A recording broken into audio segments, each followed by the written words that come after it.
اهل این خانواده در ناحیه خراسان پس از مراجعت‌های بی‌نتیجه پیوسته به مقامات محلی زیستشان تلاش کردند ارزشان را به پرزیدنت رسانند. هدف بلند برداشتن این نفقه و پیدا کردن عرابچه برای فرزندشان است که امکانیت محدود دارد. عرابچه محمد رحیم 18 ساله فرسوده شده است. در جه میگیم که امیت بچه من به کلاسکه بتید کلاسکه من شدگه میگیم چه یردمشون نمیرسه دادر جان.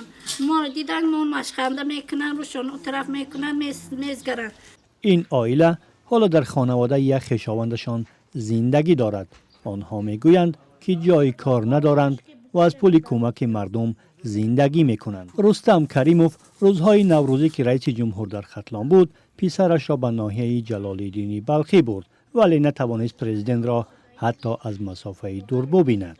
پیش پرزیدنت گفتم ملیسا نموندم ملیسا برآوردن بمیگیری گفتن با دروازه پایان رفتون با اوجان نموندن با همون بخیر با ریکلان اومدم با در ریکلان ایستادم گذاشتن رو گفتم اکو گفتم چی میکنم گفتم اوجیدم ملیسا نموندم. این خانواده میخواهد ارزش را مستقیم به خود رئیس جمهور رساند.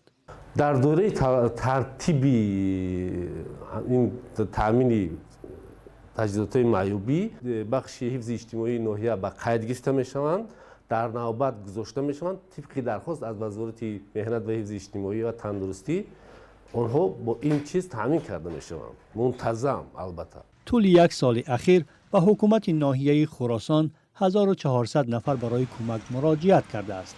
مقامات میگویند آنها بررسی شدند. اما این خانواده میگوید اگر مشکلی آنها حل میشد به جای دیگر شکایت نمیکردند.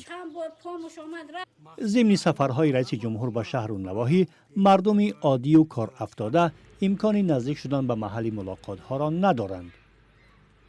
آنهایی که در جلسه ها راه یافته و صحبت میکنند متن صحبت آنها از قبل سنجیده می شود.